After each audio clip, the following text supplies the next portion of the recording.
이런 거 저런 거 이제 질문을 해. "여기는 왜 갔습니까?" 얘기해. 그러면 다다다다닥 써. 막 어 그러면 "이걸 통해서 그다음에는 어디로 도주하셨습니까?" 막 써요.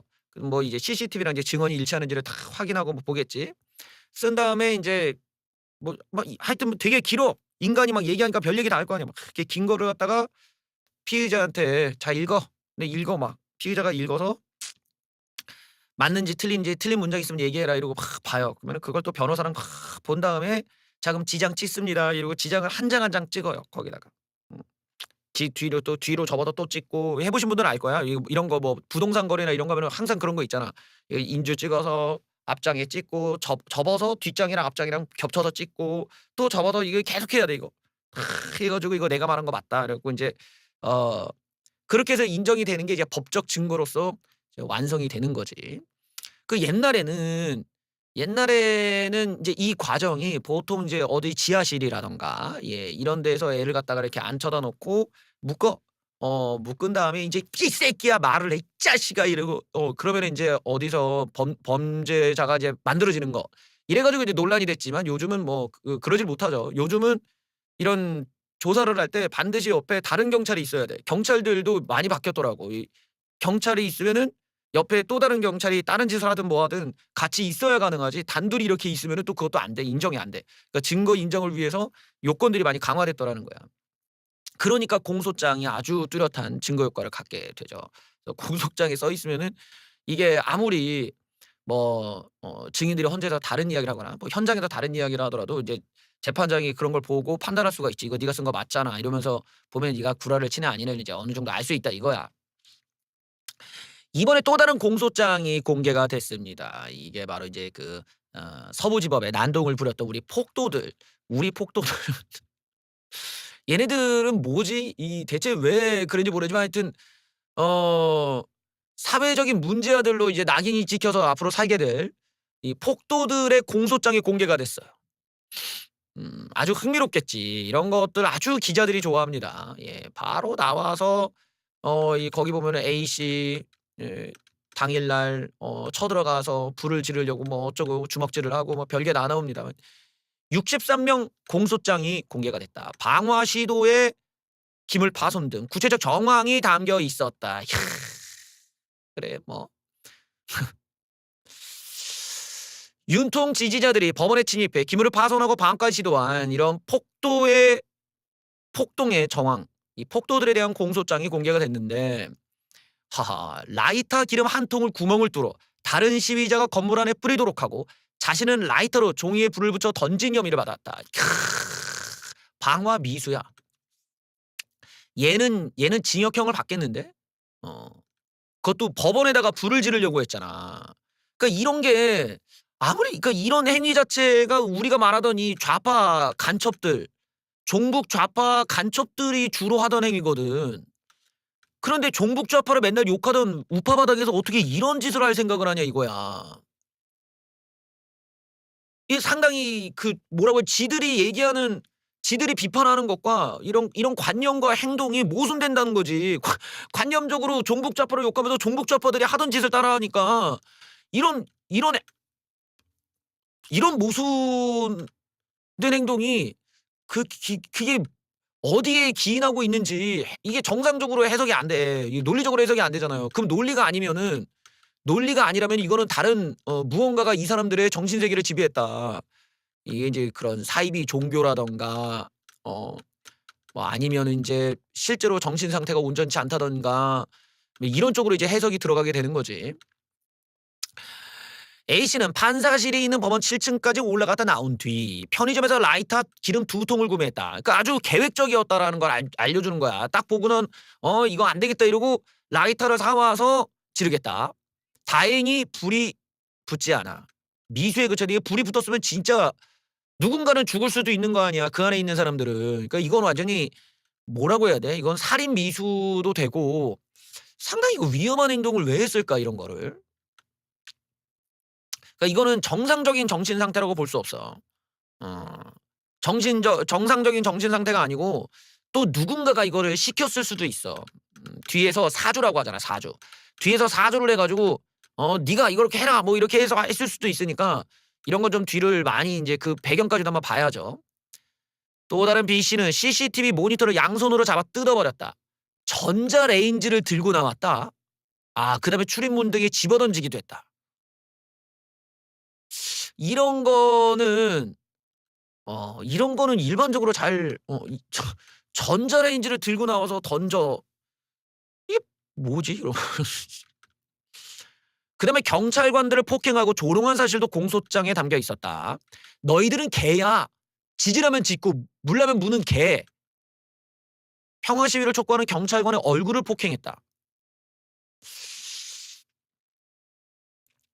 이거 굉장히 특이한 현상이에요. 예. 이게 특이한 현상인데, 아니 우리 우파 쪽이 이제까지 집회를 진압하려고 하는 경찰들을 지지하고 응원하던 쪽이었단 말이야.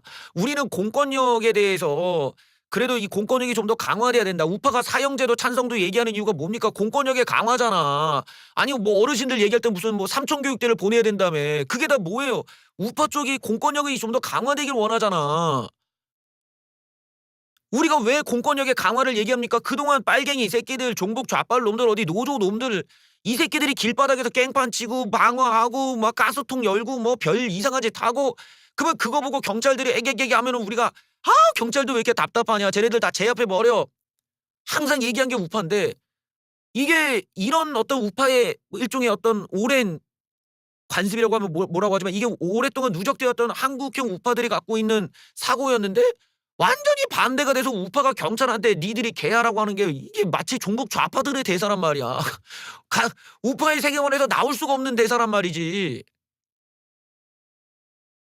아니 그러면은 뭐냐고. 지금 이제까지 우파들이 얘기했던 것과 일관성이 전혀 없는 애들이잖아. 그러니까 저런 애들은 우파가 아니라는 거지. 우파에 대한 이해도도 안 돼 있고, 얘네들은 현장에 무엇을 위해 나왔는지도 불분명하지만 얘네들이 나온 이유는 그냥 뭔가 화풀이하고 분풀이하고 뭔가 어떤 감정을 배설하고 누군가를 증오하는 거에 포커스가 맞춰진 애들 아니냐 이거지.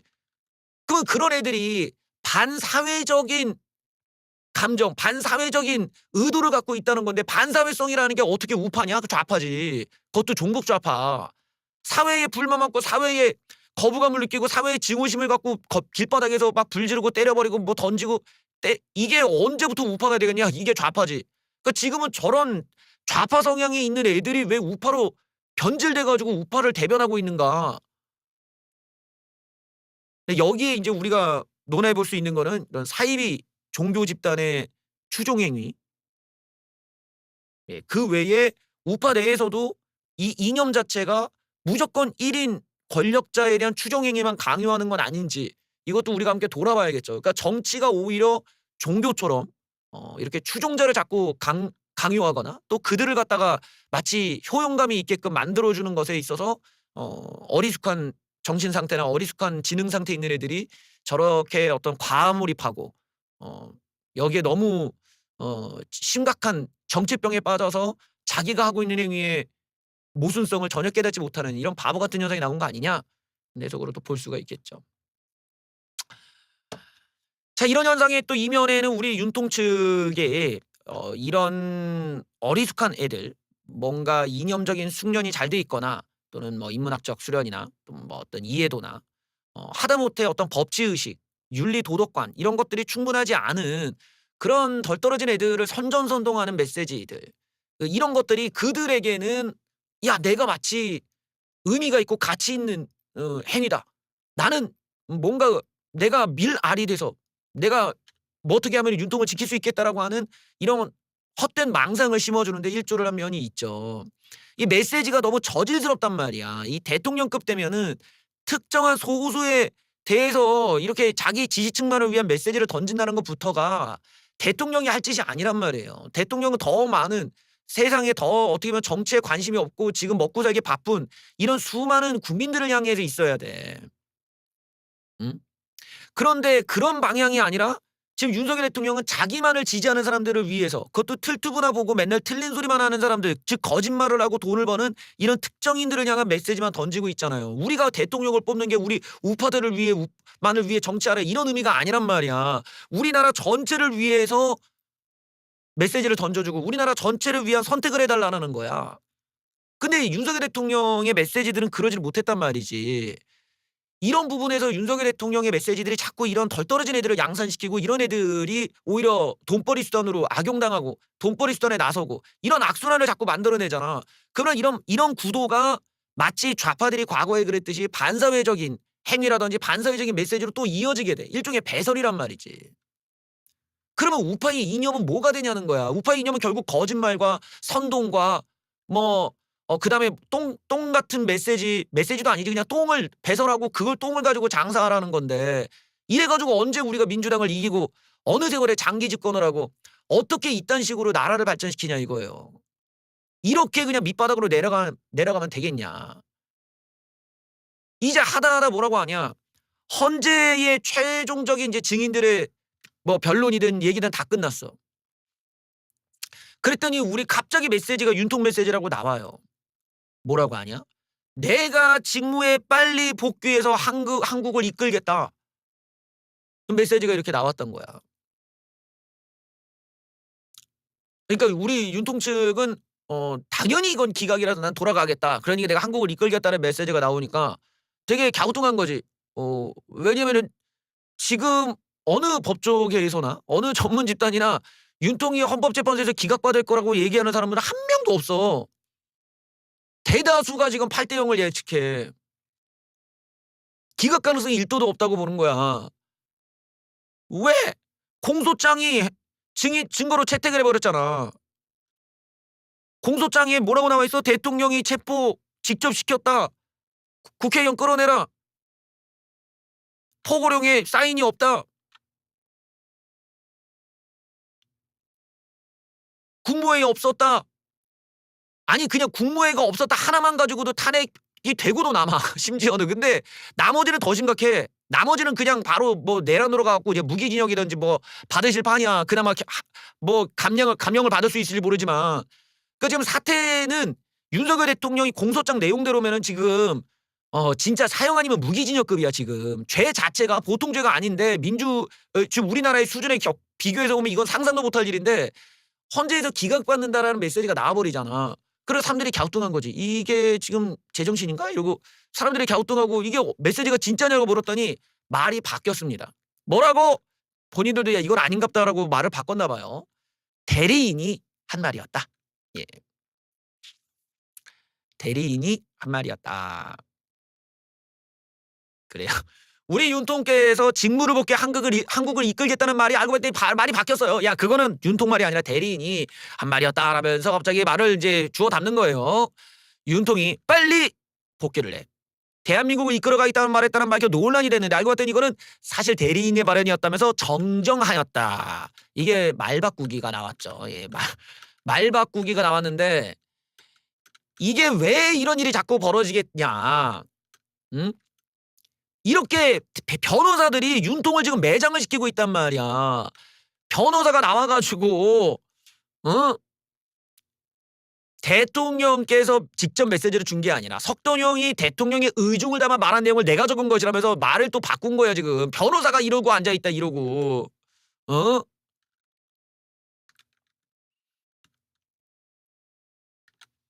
이런 걸 보면은 지금 어떤 윤석열 대통령의 메시지가 정말로 정제가 돼 있고 하나하나 정말 잘 계산해 갖고 내는 게 아니라 엉망이야 엉망. 일단 이렇게 냈으면은 변호인들도 "이거를 우리가 함부로 공개하면 안 된다." 파급력이 확 나오고 이것이 또 헌법재판소에도 또 다른 증거가 될 수 있단 말이야. 그러기 때문에 이런 메시지를 내기 전에 변호인들이 생각을 해야 될 거 아니야. 우리가 이런 얘기를 했다가는 윤통한테 민폐가 될지 아닐지 정도는 생각을 해야 그게 변호사지. 왜 자기가 뭔데 대통령의 허락도 안 받고 자기 맘대로 저걸 얘기를 하고 다녀 왜. 웃기잖아. 변호인이 자꾸만 자기를 띄우려고 하는 거 아니냐. 변호인들이 대통령의 말씀을 전달할 때도 하나하나 절차를 지켜 갖고 하면 이런 일이 안 생기잖아. 아니 이 작은 메시지조차도 명확하게 대통령이 말한 건지 누굴 거친 건지 어떤 절차를 거친 건지 이렇게 야매스럽게 마구리처럼 그냥 마구잡이로 했다가 말했다가 했다가 말 바꿨다. 여기서부터 이미 미래가 어두워지는 거라고. 변호사를 잘못 뽑았어요. 이러면 대통령의 신뢰도가 팍팍팍 떨어지잖아. 말하고 또 바꾸고 말하고 또 바꾸고. 오늘 국회에서 또 이 청문회를 계속합니다. 그냥 뭐 야당이 아주 신났지 그냥 계속 군인들 불러다 놓고 계속 물어보는 거야. 왜? 헌법재판소 탄핵이 눈앞에 있으니까 요 사이에 헌법재판소에 계속 증거를 내려고 군인들을 죄다 불러내 갖고 증인 선서 시킨 다음에 여기서 얘기하게 만드는 거야. 헌재가 증인을 안 받아주잖아. 하지만 대통령이 이 계엄 과정에서 어떤 불법적 명령을 내렸냐에 대해서는 야당이 그냥 증인들 죄다 불러 갖고 청문회 때려버린다 이거야. 그러면은 이게 다 TV로 나가고 다 증인 선서 했겠다 그럼 서류로 남겠다. 속기록 남으면 헌법재판소에 보내면 되는 거 아니야. 이러니까 지금 야당 입장에서는 헌재에서 받아주지 않은 증인이라도 국회에다가 불러가지고 질문하면 돼. 거기다가 국민의힘이 뭐 지들이 안 할 거야? 국민의힘도 와가지고 어쩔 수 없이 물어봐야 돼. 물론 동상이몽이지. 뭐 국민의힘에서는 얘네 이 대통령의 체포 지시가 없고 이거 야당이 니를 회유한 거 아니냐 이걸 또 묻기 위한 거고 야당 입장에서는 체포 지시 있었지 이러고 있었습니다 하면 그냥 그 계속 헌재에 보내면 돼. 그러니까 이게 물량으로 우리가 못 이기는 거야. 물량으로. 이미 증언에 대한 물량이 압도적으로 지금 체포 지시가 맞다라는 쪽이 너무 많단 말이야. 오늘 같은 경우는요. 오늘 같은 경우는 이 부하애들 그러니까 우리가 알고 있는 이 윗대가리들 있잖아. 뭐 여인영, 뭐 이진우, 뭐 또 곽종근 이런 이제 별들 말고 그 밑에 있는 부하들을 죄다 불렀어.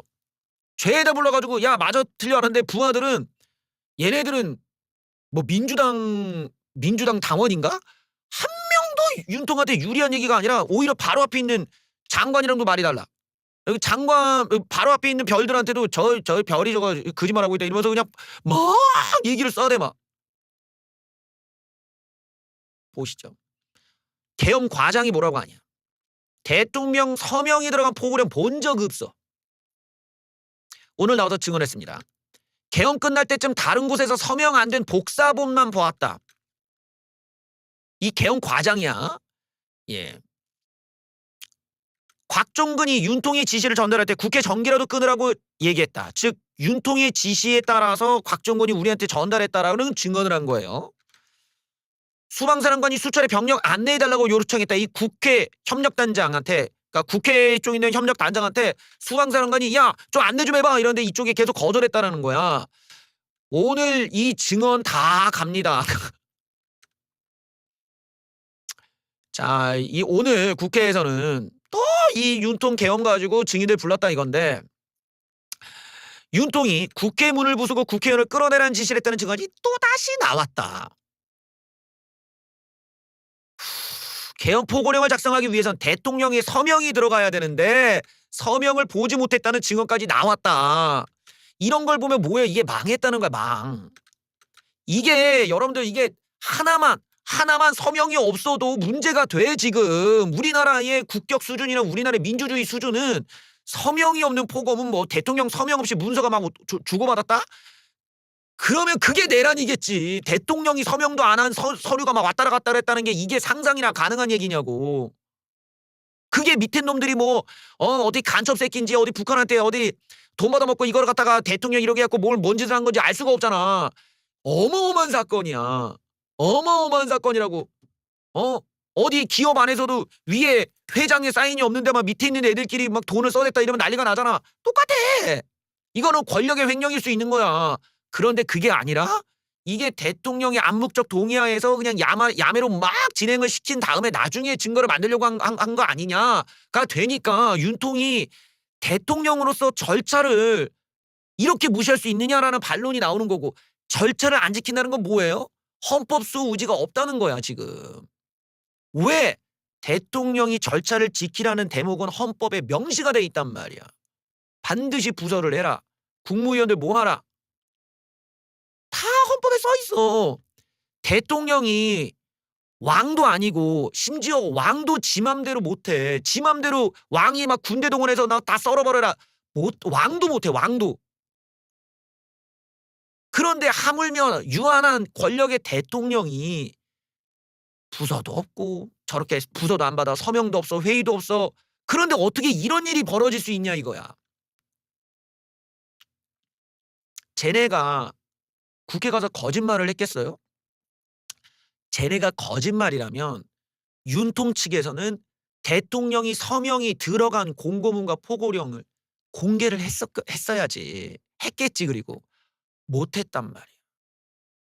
윤통 측에서는 자신 대통령의 서명이 들어간 문서 하나를 공개를 못 했어. 없었다는 거야. 이런 식으로 아무런 문서 절차도 안 거친 채 한다는 얘기가 내가 야당한테 경고하려고 2시간짜리 계엄을 미리 계획해서 한 것이다라는 거야. 그러니까 별것도 아닌 계엄이라서 그냥 절차 좀 무시했다. 이런 논리로 이제 귀결이 되는 거잖아. 이게 무슨 말 같지도 않은 소리냐고. 그런 식으로 그딴 식으로 우리의 헌법과 대통령직을 우습게 알고 마구잡이로 운영해 온다는 게 그게 종북 빨갱이 같은 거라고. 우리나라의 헌법과 법을 지키자라는 게 우파들의 주장이라서 우파의 법치주의라는 게 이런 거 아니야. 절차를 지키라고 이 문재인아. 절차를 지키라고 이 좌파들아. 이제까지 좌파들 하는 거 봐라. 얘네들이 국회에서 최루탄까지 터뜨려 막. 기억 안 나십니까?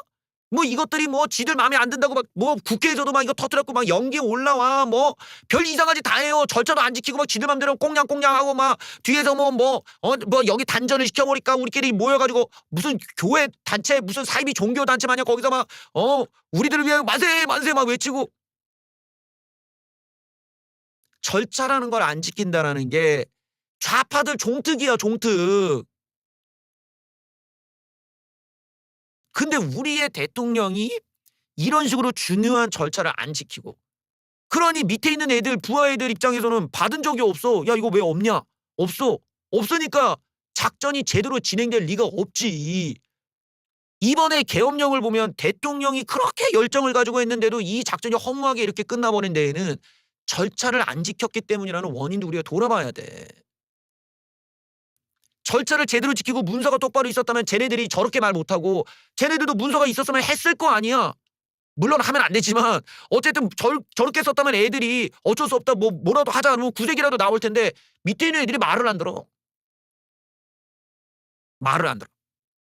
왜? 저렇게 야매로 했으니까. 그러면은 저런 대목을 갖다가 윤석열 대통령과 윤석열 대통령 변호인들이 해명을 해줘야 될 거 아니야. 왜 대통령 서명이 없냐. 웃긴 거는 이런 비슷한 계엄이 우리나라가 한 번 있었던 게 아니잖아요. 이전에 박정희 대통령 때도 전두환 때도 있었는데 그때는 다 있었어. 그때도 전두환 대통령도 서명을 해. 박정희 대통령도 서명은 했어. 그나마 절차는 다 지켰단 말이야. 단지 거기에 내용을 너무 확대 해석해갖고 군인들이 너무 과도하게 진압을 하고 과도하게 인권 침해를 해서 논란이 난 거지만 과정은 다 지켰단 말이야. 아니 박정희 대통령도 전두환 대통령도 지켰던 걸 윤석열 대통령이 안 지킨다면은 뭐냐고 윤석열 대통령은. 윤석열 대통령이 진짜 우파 이념이 있었다면은 이런 식의 절차적인 과정도 무시한 채 이런 일을 벌인다는 게 어디에서 우파의 관념과 우파의 이념이 있다는 거야. 완전히 좌파인데. 그것도 종북 좌파에 가까워 지금. 그리고 내가 더 얼탱이가 없는 거는 윤석열 대통령의 계엄 과정을 보면 하나도 절차가 맞는 게 없어. 국방장관이 총리를 거쳐서 보고하는 계엄의 시작점도 없었지. 국무회의도 없었지. 공문의 서명도 없었지. 다 틀려. 거기다가 포고문 자체도 다 위법이잖아. 위헌이고. 지들은 절차를 아무것도 지킨 게 없는데 자기네들이 공수처가 절차를 안 지켰다. 헌재가 절차를 안 지켰다. 검찰이 절차를 안 지켰다. 경찰이 절차를 안 지켰다. 지들이 절차를 따져요. 지금 윤통이 저렇게 된 거는 본인이 절차를 안 지켜서야. 자기가 절차를 안 지켜놓고 남의 절차를 지켜내면 애가 얘기가 나오냐? 그럴 염치가 어디 있는 거야 대체. 그렇게 언제부터 자기들이 절차를 지켰다는 거야. 문서 하나가 없는데. 난 여기서부터가 얼탱이 없어 지금.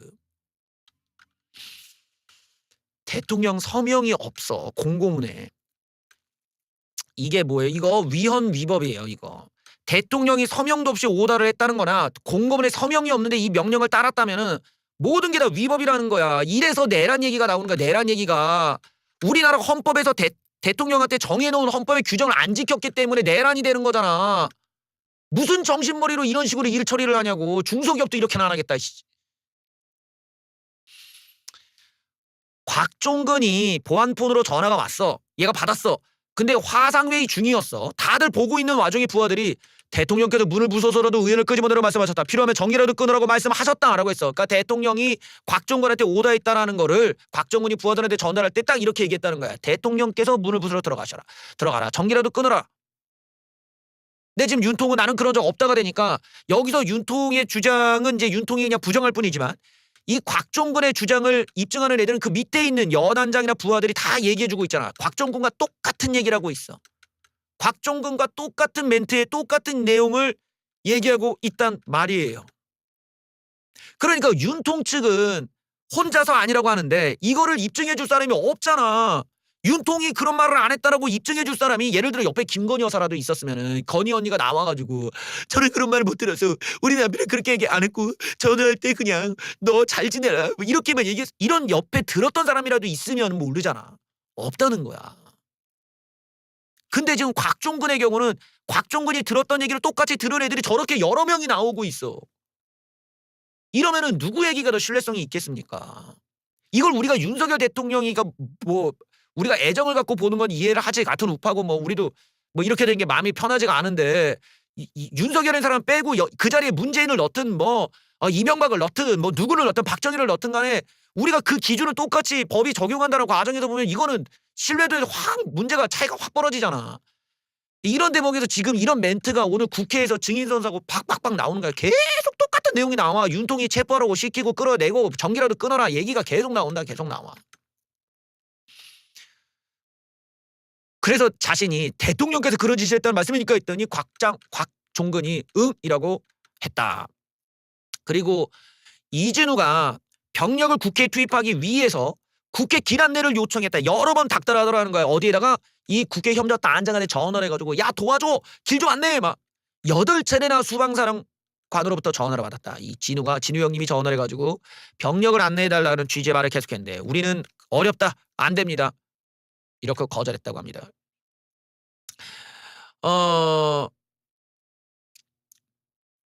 또한 김용현으로부터까지 전화를 받았는데 어디냐라고 물어서 저는 숙소인데요 했더니 너 수방사령관하고 통화해 특장사하고 하면서 급하게 전화를 끊었다. 또 여기도 이제 대통령이 계엄 포고문을 작성하려면 이 계엄과장한테는 계엄 포고문을 작성하려면 대통령의 서명이 들어간 공고문이 필요한데 서명이 담긴 공고문을 받지 못했다. 그 공고문 서명이 있는 공고문이 있어야 포고문이 작성되는데 공고문이 없는 상황에서 지금 포고령이 나온 거 아니야. 그러면 이런 황당무계한 이런 절차적 오류가 너무나 분명하단 말이야. 이런 분명한 절차적 오류에 대해서는 말 한마디 반성 하나도 없는데 공수처가 어쨌니 무슨 헌재가 어쨌니 남 탓에는 아주 그냥 오지게 오져요. 이런 이중성을 가지면 안 된다는 거거든. 지금 이 문제가 더 심각해. 이 문제가. 대통령 서명이 들어간 대통령의 계엄 선포문이 공고문과 포고령 1호가 발령됐다고 하는데 합참 계엄 과정으로서 나는 서명이 들어간 계엄 포고령 보지 못했다. 이 말이 또 심각한 거죠. 이 말 자체가 또 헌재 또 들어가겠지만 저 말 자체가 윤통이 포고령 내용도 위법인데 포고령 자체가 존재할 수 없는 거라는 거야. 그 과정의 절차에서 반드시 서명이 있어야 되는 공고문이 없는 상태로 포고령이 나가버렸잖아. 그리고 우리가 다 들었잖아. 근데 우리가 들었던 포고령이 절차적인 합법성을 지키지 않은 채 나왔다라는 거야. 존재할 수가 없는 문서가 나왔다라는 거지. 이걸 대통령의 묵인하에서 이런 일이 벌어졌다라는 거야. 그러면 대통령은 왜 이런 합법적 절차를 지키지 않았을까? 그 목적이 정말로 건전한 우리 사회의 건전한 목적을 가지고 정말로 무슨 야당의 폐악질이 싫어서 우리나라의 어떤 국헌불란을 막기 위해 어디에 뭐 소유사들을 막기 위해 우리나라를 발전시키기 위해 우리나라의 민주주의를 위해 우리의 자유를 위해 절차를 안 지키고 이런 걸 했을 가능성이 1도라도 있겠냐고. 그건 논리적으로 말이 안 되잖아.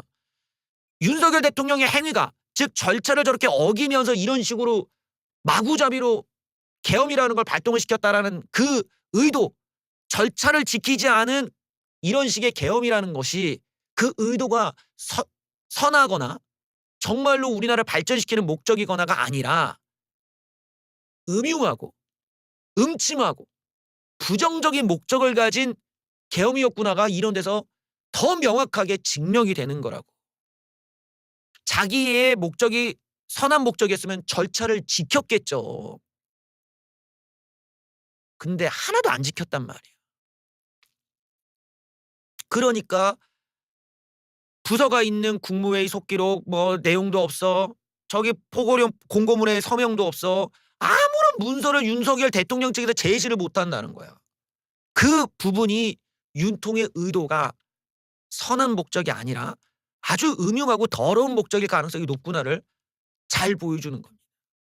즉 이 계엄을 통해서 법 따위 절차 따위를 묻지도 못하게 우리가 장악을 해버리고 사법부가 됐든 입법부가 됐든 나머지 모든 국가의 언론이 됐든 우리가 다 장악하면 이딴 절차를 누가 따질 거냐. 못 따진다. 우리가 다 먹는 건데 이런 생각을 가졌기 때문 아니냐고 유추해 볼 수가 있는 거잖아. 그런 생각이 아니라면 미쳤다고 절차를 왜 저딴 식으로 하냐고. 만약에 그런 생각이 아니었다면 다른 가능성은 그냥 덜 떨어졌다밖에 없어. 아, 이 사람은 뭔가 이 권력에 대한 이해도가 떨어지고 대통령직에 대한 의무조항이라든가 이 그런 위치에 갔을 때 절차를 정말 꼼꼼하게 따져야 되는 이런 위중함이나 위험에 대해서 전혀 인지 못할 정도로 지능이 떨어지는 거야 말고는 설명이 안 되는 거야. 여기서 이제 윤통이 무너지는 거지 다. 포고령 서명이 들어간 건 못 봤고 계엄 끝날 즈음에 서명이 안 된 복사문이나 봤다. 절차 다 어겼어요. 임명장도 합수부장 임명 뭐 부사령관 임명 뭐 이런 것도 나는 못 봤다. 엉망인 거지. 그냥 야매로 맡겠다는 거야. 야매로 그냥. 자, 그래서 비상계엄 해제 이후 즉시 이 계엄을 해제해야 됩니다라고 왜 건의를 똑바로 안 했냐 했더니만 제가 조언을 하긴 했는데 우리 그 윗분께서 일머리가 없다는 욕을 들었다. 그러니까 이거 빨리 해제 빨리 해야 됩니다. 그러니까 위에 있는 이제 그 윗대가리가 상사가 너는 막 일이 되도록 해야지 머리 막 자식이 말이야 진짜 일머리가 없어라는 그런 얘기를 이제 듣고 이제 쿠사리를 먹었다 이거야. 그러면서 연습을 2번씩 했는데 왜 아직 못하느냐고 질책 들었다고. 예. 그랬더니 그 위에 이런 말 했던 분이 막 말을 어버버하면서 제가 그런 말한 걸 잘 기억이 잘 언제든지 잘 기억은 안 납니다. 이러고 막 그런데 아니 당신은 그런 기억력으로 그 자리 어디냐고 또 혼났어요 오늘. 재밌네요. 예. 하나부터 열까지 정말 한숨이 나옵니다. 한숨이 나. 자, 또 다른 증인의 얘기 한번 들어볼까요? 여기 있던 안효영 작전 참모도 곽종근과 통화하던 이 여단장의 발언을 들었다고 증언을 했다. 이 여단장은 대통령 지시 사항이라고 부하게 전달했지만 다소 당혹스러웠다. 갑자기 이것이 정치적 문제일 수 있겠다는 생각이 들어 요원들을 건물 밖으로 나오라고 자기가 그랬다라는 거예요. 그러면서 부대로 복귀한 뒤에 애들한테 상황 일지를 절대 수정하지 말라고 지시했다. 즉 증거 인멸 가능성이 있잖아. 위에서 또 와서 방으로 돌아가 수첩에 있었던 일을 다 기록하고 수정을 할 수 없게 볼펜으로 검찰에 제출했다. 저런 것들이 지금 하나하나 검찰이 다 증거로 갖고 있어. 그러면 우리들이 예를 들어 윤석열 대통령 쪽에서 이걸 가지고 홍장훈과 곽종근이 민주당과 짜가지고 내란으로 이거를 공작을 했다라고 얘기할 거면 저 밑에 있는 애들까지 다 설득을 하고 저 모든 메모와 더 증언들을 다 지어내게 만들어야 돼. 그런데 이런 세계관으로 가면요. 세상에 불가능한 게 어딨냐. 세상에 그러면 지금 이재명에 관련된 재판도 나머지 증인들이 다 짜고 쳐가지고 이재명을 골로 보낸다 이런 세계관도 가능해지거든. 그러면 누가 범죄자가 생길 리가 없잖아. 나머지가 다 짠 건데. 누가 그런 식으로 사냐고. 사고가. 이런 부분에서 우리가 이렇게 뭐라고 할지 니들이 다 짜고 쳤지. 이렇게만 가면 안 된다라는 거야. 대통령께서 절차를 지킨 문서만 내놓으시면 되는데 그게 없다 보니까 지금 여기서 사실 할 수 있는 게 선동밖에 없는 거지. 야당이 탄핵을 몇 차례 했냐. 형님 그 야당이 감사원장과 그다음에 검사 탄핵을 했잖아요. 그걸 발의한 게 언제인지는 아십니까? 그 탄핵안을 발의한 게 언제인지 아시냐고. 그냥 막연하게 야당 놈들이 탄핵을 연락에 많이 했구나 그런 거 말고 정확하게 그 탄핵을 발의한 지가 언제인지 아시냐고.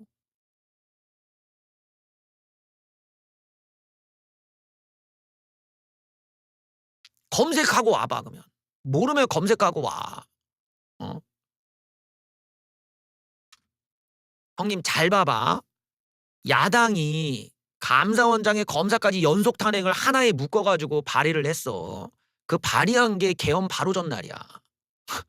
그 발의한 지 계엄 발의하기 하루 전날 12월 2일 날 발의를 했어. 근데 하루 만에 그걸 보고 계엄했다는 게 말이 됩니까? 야당이 예산안을 후려친 것도 일주일 전이야, 계엄하기. 일주일 만에 계엄한다는 것도 말이 안 돼. 왜? 윤통이 실제로 이 계엄을 계획했던 건 총선 전부터니까. 그때 당시에 야당이 있기도 전이라고.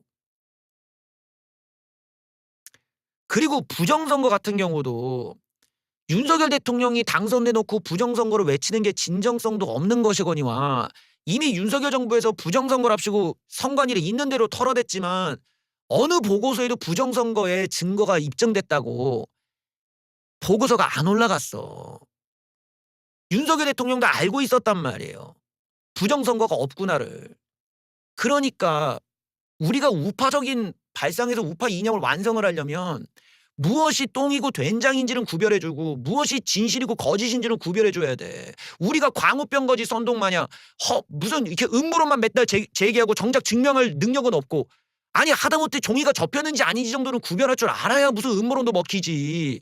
형님 말한 건 다 털린 거 아니야. 정치에 대해 모르면은 나대지를 마. 걔네들 한 줌밖에 안 돼. 걔네들 나와봤자 1%도 못 받아.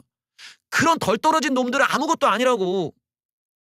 더 많은 국민들을 향해 가려면 더 진실을 알아야 되고 더 많이 공부해야 된다고. 그런데 어디 개 잡으러 걸어놓고 하는 늑다리 새끼들이 하는 헛접한 헛소리들만 믿고 가면은 맨날 지고 또 지고 또 지고 또 지고 하는 거야. 누구처럼 옛날 좌빨 종북 좌빨 새끼들처럼. 진실의 힘을 믿는 게 아니고 팩트의 힘을 믿는 게 아니고 거짓에 의존하고 음모론에 의존하고 지들 도파민 재미에 의존하고 그럼 맨날 틀리잖아. 또 틀리고 또 틀리고 또 틀리고 예측 틀리고 또 틀려 또 틀려 또 지고 또 지고 또 지고 또 지고야. 그런데 왜 자꾸 잘난 척 아는 척 나대냐고. 응? 뒤로 빠지란 말이야. 하나도 맞춘 게 없잖아. 그놈의 부정선거 관련해서 윤석열 대통령이 브리핑 하신 다음에 안 하잖아요.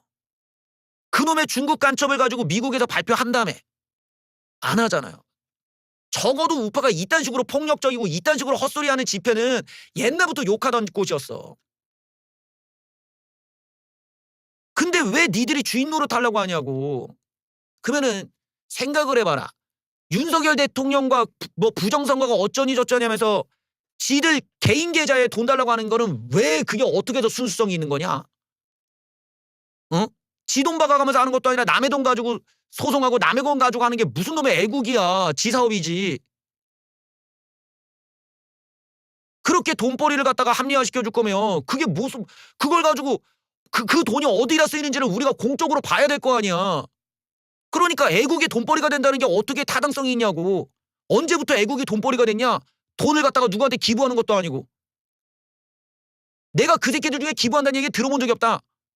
얼마나 많이 거짓말하고 얼마나 많이 틀리고 얼마나 많이 속이고 윤통의 명령을 듣고 당황스럽다. 이런 것들이 이제 밑에 있는 부하들이 계속 파악하고 있는 거죠. 이 윤통의 지시가 있었다는 걸 모두 똑같이 들었다는 점에서 이 곽종근의 증언이 지금 일관되게 일치하고 있다는 걸 알 수가 있습니다. 또한 곽종근이 윤통으로부터 전화로 지시 받는 장면을 목격했다는 증언들도 나왔다. 이것도 제가 이전에 얘기했죠. 이 곽종근의 증언이 내가 화상회의를 하고 있고 옆에 애들도 있는 상황에서 대통령한테 전화를 받았다 이거야. 그러니까 이 소리가 다 들릴 거 아니야. 애들이 알잖아. 대통령이니까 얘가 일어나가지고 뭐 충성을 하든 막 예 이러면서 얘기하는 게 윗대가리 누가 있어. 그러니까 대통령밖에 없잖아. 딱 보면 알지. 아 태도가 보니까 이거는 레벨로가 저 위쪽이네. 애들이 다 보고 안 거야. 그 바로 증언이 나오는데 그걸 가지고 뭐 곽종근이 민주당과 짤 이유가 짜기 전부터 이미 애들이 다 알고 있었다는 거야. 그러니 이쪽 내용이 다 퍼져나간 거지. 군인들끼리. 야 부위가 이거 시켰다고. 근데 이걸 갖다가 이제 와서 대통령이 체포 지시를 안 했다고 하니까 이게 무슨 소용이 있는 거냐. 이걸 봤던 김영건 방첩 부대장은 사령관이 긴장하면서 받는 전화가 있어서 옆에 있는 간부에게 물어봤는데 코드원이라는 단어를 들었다. 코드원은 대통령이고 경직된 모습으로 전화를 받고 예 들어가겠습니다 라고 말하면서 들어갔다고 한다. 그리고 전화를 받으면서 경례를 하는데 특정사 경례고가 단결인데 얼마나 당황했는지 충성이라고 말한 것 같다. 결국에는 장관 이상일 것 같다는 게 대통령밖에 없겠지. 예. 재밌네요. 뭐 이런 구체적인 증언들이 다 나오고 있습니다. 안타깝게도 이런 부분들이 지금 이런 내용들이 다 이제 헌재 들어가요. 이게 다 이렇게 쭉쭉쭉 하나씩 다 들어갑니다. 그다음에 또 하나가 문제가 있었던 게 뭐냐면 국회에서 이제 해제가 됐어. 이 계엄이 해제가 됐는데 또 이제 또 다른 의혹 중에 하나는 윤석열 대통령이 계엄 해제를 바로 하지 않았단 말이에요. 바로 하지 않고 바로 이 위에 그 뭡니까? 계엄을 한 번 더 하려고 했던 거 아니냐. 즉 계엄 해제를 용인하지 않고 국회에서 의결된 걸 인정하지 않고 또 한 번 계엄, 또 계엄을 또 하려고 했던 거 아니냐. 이런 의혹이 있단 말이에요. 그 의혹에 뒷받침해 줄 수 있는 여러 가지 배경들이 있는데 선관위에 가라는 명령을 해제 이후에도 왔다. 이런 증언들이 있어요. 오늘도 나왔어. 병력을 선관위로 보내라라는 지시를 했다는 거야. 그거를 곽종원이 어렵다고 거절했다는 증언이 오늘 나왔습니다. 그러니까 이게 지금 대통령 쪽에서 국회에서 의결된 것까지도 무시한 채 계속 군대를 보내려는 의도가 있었다라는 것이 오늘 입증된 겁니다. 계엄군이 계엄 해제가 됐기 때문에 국회에서 철수하는데 병력을 선관위로 보내라는 지시 내용을 옆에서 들으니 문제가 있다고 생각해 메모까지 했다는 증언이 나왔습니다. 허허. 자, 곽종근에게 전화가 걸렸는데 옆에서 들은 내용을 간부가 보기엔 내용이 심상치 않았다. 뭐냐? 여기 보면은 이미 국회에서 병력들이 다 빠져나왔는데 선관위로 다시 들어가는 건 어렵겠습니다. 죄송합니다라는 말에 취지였다. 결국에는 다시 보내라는 거는 이거는 계엄 해제를 일부러 늦추면서 그 사이에 선관위에 가서 뭔 짓을 하려고 했다라는 거거든. 그리고 김용 의원이 비상계엄 선포 이후 국회 길 안내자를 수소문해 연결한 상황도 구체적으로 한다. 아까 말한 것처럼 야 국회를 네가 안내 이러면서 했는데 거절당했다라는 거예요. 그래서 이런 내용들을 보면은 그때 당시의 배경에서 왜 계엄이 몇 시간씩 늦게 나왔는지, 왜 대통령이 이제 좀 시간을 끌면서 좀 있다가 했는지 그걸 보면 자기가 뭐 국무위원들을 모으기까지 시간이라고 했는데 뭔가 심상치가 않았거든요. 국무위원을 모으는데 뭐 그렇게 오래 걸려.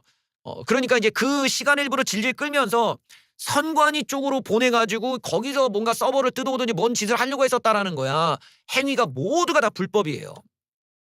왜? 계엄이 해제됐기 때문에 그런 지시를 내릴 권한도 그 지시에 대한 타당성도 합리성도 합법성도 아무것도 없는 거 아니야. 그러니까 이 대목도 역시나 윤석열 대통령에게 상당히 불리하고 윤석열 대통령의 의도가 긍정적이고 선한 목적이 아니라 오히려 어떤 종북 좌파보다도 더 이 나라를 갖다가 이렇게 좀 흐트러버리겠다. 나를 중심으로 한 1인 독재, 어떤 1인 구조에 대해서 의도했던 이런 음흉한 목적을 갖고 있는 거 아니라는 의혹을 갖기에 충분한 거지. 그러니까 우리가 종북 좌파들을 비판하는 이유가 이 자식들이 1인 독재 국가를 찬양해서인데 윤석열 대통령도 비슷하게 나를 중심으로 한 1인 독재를 위해서 이런 짓을 지금 의도했던 거 아니냐. 그러니 국회가 뭐라 하든 상관없이 그냥 막 계속 명령 내리고 이랬던 거 아니냐라고 의심해 볼 만한 거죠. 저게 어떤 선한 목적이 없잖아 지금.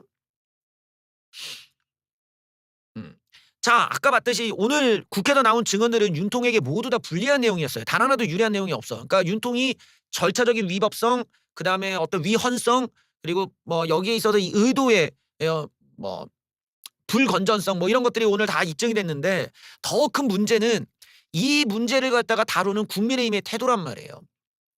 국민의힘이 머리가 좀 돌아가면은 윤통이 살아 돌아오기가 어렵다. 이건 윤통이 그냥 바로 탄핵 인용되고 그냥 내란죄로 그냥 끝나버리는 지금 상황이거든. 이렇게 되면 윤통은 진짜 몇십 년 살아야 돼. 몇십 년을. 앞으로 우리가 윤통의 모습을 보는 게 이번 헌재에서 마지막이고 이제 들어가셔가지고 못 나오시면 그 내란 혐의로 이제 또 구속돼가지고 이제 계속 수사받고 막 이러시면은 나중에 우리가 윤통 볼 때는 완전히 엉망진창의 모습으로 나오시게 될 거야. 머리 새하얘갖고 살도 쭉 빠진 상태로 나오신다던가 이런 모습밖에 우리가 못 봐. 그것도 거의 구경하기 어려울 걸. 재판 말고. 그러니까 뭐 이렇게 파란 옷 입고 이렇게 뭐 수갑차 갖고 나와가지고 재판장 나오는 이런 거 말고는 이제 못 보는 거야.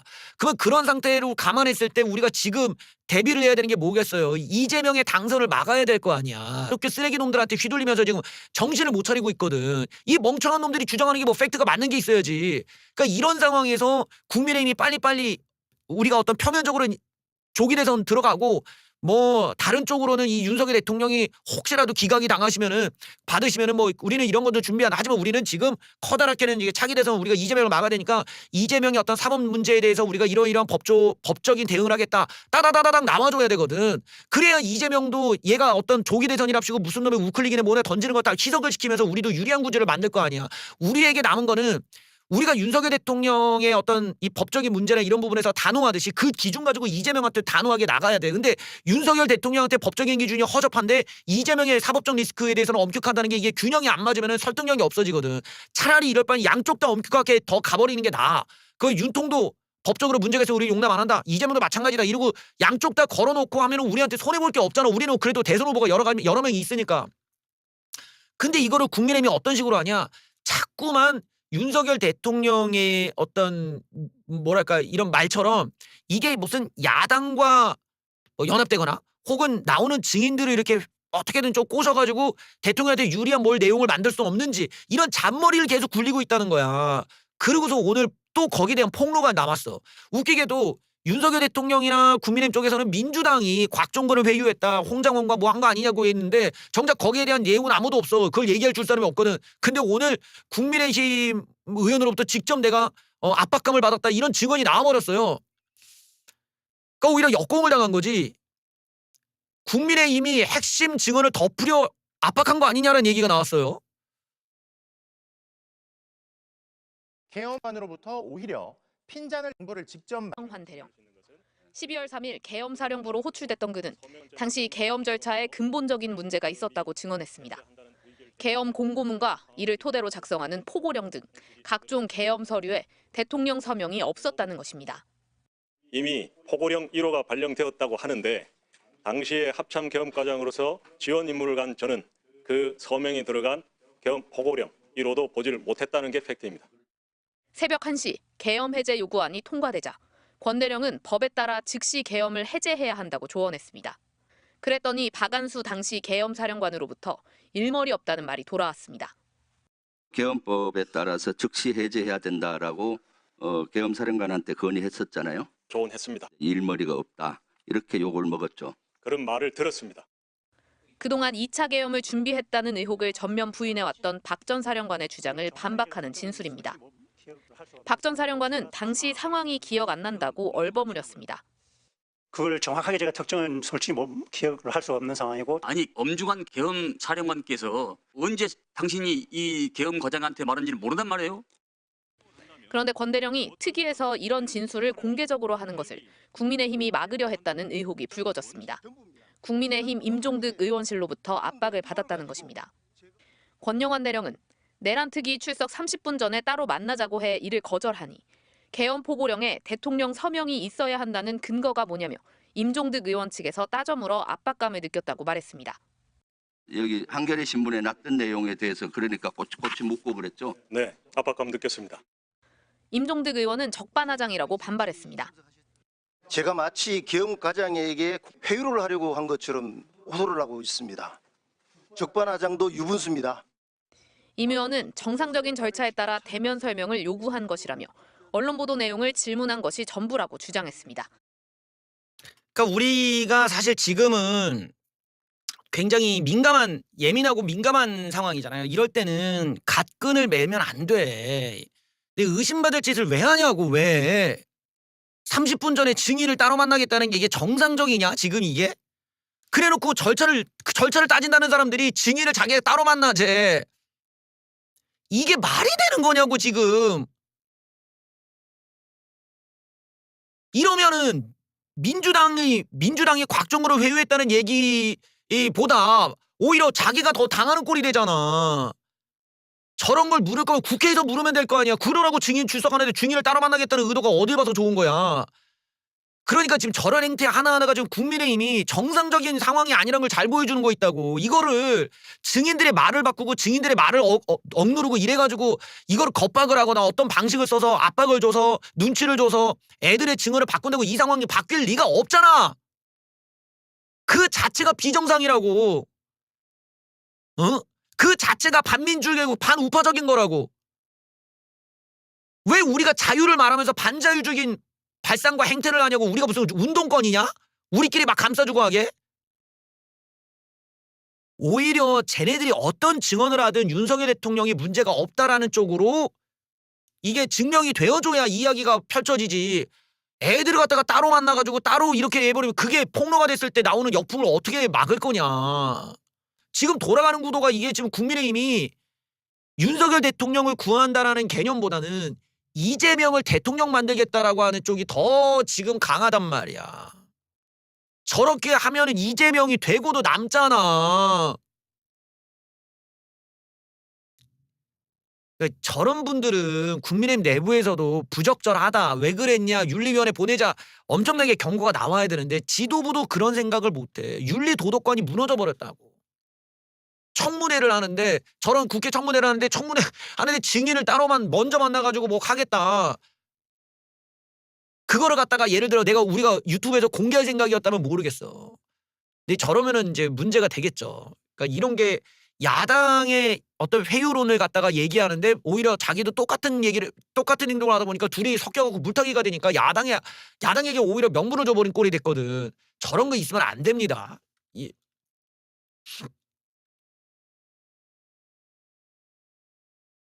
그 다음에 이제 오늘 나왔던 또 이 크리티컬한 증언이 하나 또 있어요. 이게 뭐냐면 자기가 이제 대통령의 그 지시사항이다 이런 것들은 아래 애들한테 이렇게 얘기를 했다잖아. 그러니까 대통령의 지시사항이라는 거를 당신이 어떻게 확신하냐? 이런 걸 당신이 어떻게 확신하냐 했더니만 자기가 오늘 나왔던 증언 중에 이런 것도 있어요. 수사기관에 가니까 그걸 전파받은 인원이 녹취가 있더래.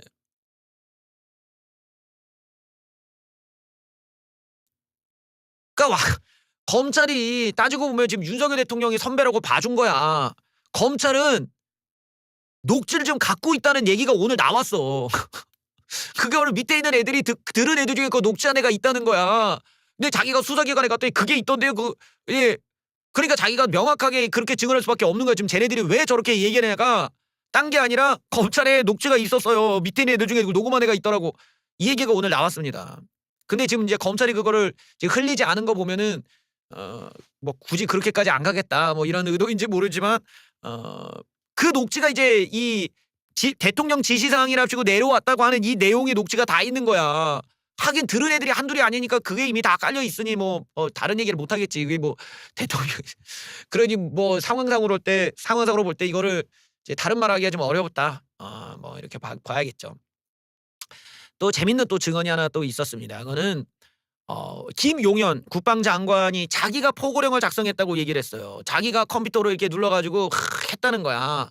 그런데 그날 이제 헌재에서 국회 측이 이제 김용현 국방장관한테 네가 쓴 거 맞아 그랬더니 내가 쓴 거 맞아 이러길래 그래? 너 그러면 뭘로 썼어 프로그램 이랬더니 그건 잘 모르겠는데 아니 무슨 프로그램에 썼는지 모른다고? 나 잘 몰라. 아니 뭘로 썼는지 어떻게 몰라 그랬대. 아니 나 몰라. 근데 우리가 이런 그 문서 작성 프로그램이 한글 아니면 워드인데 이 두 개 중에 하나도 얘기를 못할 정도니까 컴퓨터에 대해서 전혀 모르는 거 아니야라고 의심해 볼 만하잖아. 근데 얘 밑에 있던 이 그 보좌관에서 그 이미 증언이 나왔었어요. 뭐라고 나오냐면은 자기 PC의 비밀번호도 모를 사람 컴퓨터는 걸 본 적이 없다. 근데 어떻게 저런 증언하냐 이러고 얘기가 나왔고 오늘 국회에서도 얘기가 나왔습니다. 국회에서 뭐라고 하냐. PC 비번도 모르는데 컴퓨터 작업을 안 하는데 본인이 작성했다고 해서 갸우뚱했다 이거야. 작성자 누군지 몰라. 해당 포고령이 대통령실 봉투에 담겨 있었다라는 증언도 나왔습니다. 그러니까 김용현이 위증했을 가능성이 지금 매우 높은 거지 지금. 하나하나가 지금 다 거짓말로 점철되고 있어. 자, 포고령을 직접 작성했다고 주장하는 김용현이 컴퓨터를 일체 사용할 줄 모른다는 증언이 나왔다. 그리고 이 포고령에 담겼던 서류 봉투는 대통령실 봉투였다. 야. 자, 여기서 군사보좌관이 나왔는데 뭐라고 하냐. 김용현이 컴퓨터 작업한 걸 난 본 적이 없다. 그리고 컴퓨터 화면 보호기 비밀번호도 모를 것 같다. 내가 알고 있는 사실만 그 정도로 컴퓨터를 모르는 사람인데 어떻게 포고령을 작성하냐. 그리고 포고령에 담긴 노란 봉투는 뭐냐 했더니 대통령실 봉투가 맞다. 그럼 우리가 이제 추측할 수가 있겠죠. 저것을 김용현이 아니라 대통령실에서 작성을 하고 갖고 왔을 가능성이 매우 높겠구나 라는 거지. 하나하나가 정상적인 게 없는 과정이었구나 를 잘 알 수 있는 거예요. 절차를 안 지키면은 절차를 안 지키면은 어느 정치인이든 절차를 안 지키면은 이렇게 다 뽀록이 나는 거라고. 냉정하게 말해서 그 포고령이라는 게 격식을 다 갖췄잖아. 예를 들어 그 칸을 딱 일정하게 짜고 뭐 1번, 2번, 3번 뭐 혹은 이렇게 그 중간에 딱 모여 있고 이런 격식을 차리는 게 그래도 어느 정도 컴퓨터를 할 줄 알아야 돼. 거기다 프린트까지 할 줄 알려면 프린트 버튼도 눌러야 되는데 그런 정도면은 컴퓨터를 좀 해야 돼. 그를 수준에 도달하려면은 자기가 쓰는 프로그램의 이름 정도는 알아야지. 근데 김용현은 그것도 몰라놓고서는 뻔뻔스럽게 거짓말한 거 아니냐라는 의심이 딱 들만 하잖아요. 그러니 이게 절차를 안 지키니까 이런 거짓말을 하게 되는 거라고. 거짓말을 하는 애들을 우리가 믿을 수가 없는 이유가 이런 데 있다고. 얘네들은 법을 우습게 알고 절차를 우습게 알면서 결국 이런 걸 무시한다라는 게 자기네들에게 있는 의무, 법적인 의무, 헌법적인 의무를 무시하게 되잖아. 그게 무시하는 게 뭐예요? 그게 독재야, 독재. 그래서 우파가 법치를 중요시 여기는 이유도 이런 데 있어. 독재를 막기 위해서라고. 공산화가 안 되려면은 좌빨들이 제일 못하는 게 뭐야? 법을 지키는 거야. 절차를 지키는 걸 못하거든. 응? 그렇기 때문에 우리가 법치를 강조하고 공권력도 강조하고 이런 것들 하나하나를 따져왔던 게 좌파들을 고립시키는 데 유용하기 때문이거든. 이재명 대장동 사건 또 어디 뭐 그 개발 사건들 보십시오. 절차가 제대로 지켜졌냐? 대답을 못 하는 거야. 김문기 씨가 사망을 할 때 유서에다가 뭐라고 썼어요? 내가 이거는 환수해야 된다, 쟤네들. 절차를 안 지켜. 위에다가 얘기를 그냥 무시하고 그냥 사기업한테 몰빵을 줘버리잖아. 사고가 터지죠. 토지가 원래는 여기다가 그런 아파트 못 지어. 그런데 이걸 몇 단계로 올려줘? 4단계로 올려줘. 전무후무한 단계를 말도 안 되는 단계가 이렇게 업 시켜갖고 개발 딱 허가가 나와버려. 절차를 지키지 않은 거야. 그러니까 어떻게 돼? 이재명이 바로 재판 가는 거야. 좌파들 뭐 문재인 때도 무슨 뭐 북송 북한에 넘어왔던 애 북송해버렸잖아. 절차를 안 지켜도 죄다 유죄 나왔잖아요. 좌파들이 못하는 게 뭐야? 법을 지키는 거고 절차를 지키는 거야. 헌법 수호지 법률 수호지가 없다고. 우파가 그래서 경쟁력을 갖추는 거는 우파는 딱딱 그래도 절차를 지킨다였는데 무너지고 완전 무너진 거야. 이제는 무슨 프로그램으로 지가 프린트를 하고 문서를 적었는지도 얘기를 못하는 인간이 대놓고 헌재 나와서 내가 있다라는 뻔뻔한 이야기를 우리가 보는 단계까지 왔다. 그 사람이 우리나라의 국방장관이었다는 게 얼마나 놀랍습니까? 그러면 자기가 무슨 프로그램을 썼는지도 모르는 사람이 우리나라의 국방장관이었다면은 그런 머리로 어떻게 북한 놈들을 막고 북한 간첩, 중국 간첩을 막겠냐고. 중국 간첩이 들어왔다면 그런 인간이 국방장관이어서겠지. 북한 간첩이 우리나라에 들어왔다면 그런 인간이 국방장관이어서겠지. 군 통수권자가 저랬으니까 그러겠지로 귀결되는 거야. 능력대로 뽑아주고 정말로 제대로 된 주적관과 제대로 된 어떤 이 국방에 대한 관념을 가진 사람들이 뽑혔다면 이런 일은 나오지가 않았다. 그런데 오직 인사권자의 발바닥만 핥아대고 오직 아부나 떨고 오직 권력 강화를 위해서만 그런 군대의 가치와 의미, 명령을 낭비를 시켜버리니까 군인들이 북한의 정세를 살피거나 간첩들을 잡거나 적어도 우리의 국방력을 강화시키기 위한 훈련이나 작전이 아니라 쓸모없는 부정선거 틀투물을 쳐보면서 그걸 가지고 레포팅을 하고 앉아있어. 이게 바로 간첩들을 도와준 거예요. 중국 간첩이 들어왔다고? 물론 사실도 아니지만 그게 사실이라면 이런 류의 사람들이 너무 높은 자리에 가서다 라고 해석될 수 있겠지. 걔네들이 뭐 중국 간첩 관심이나 있었겠어. 성관이가 부정선거 했냐 안 했냐 해서 시간 다 낭비하고 거기다가 병력을 다 낭비했으니까 얼마든지 우리나라에 침투하게 열어준 거 아니야.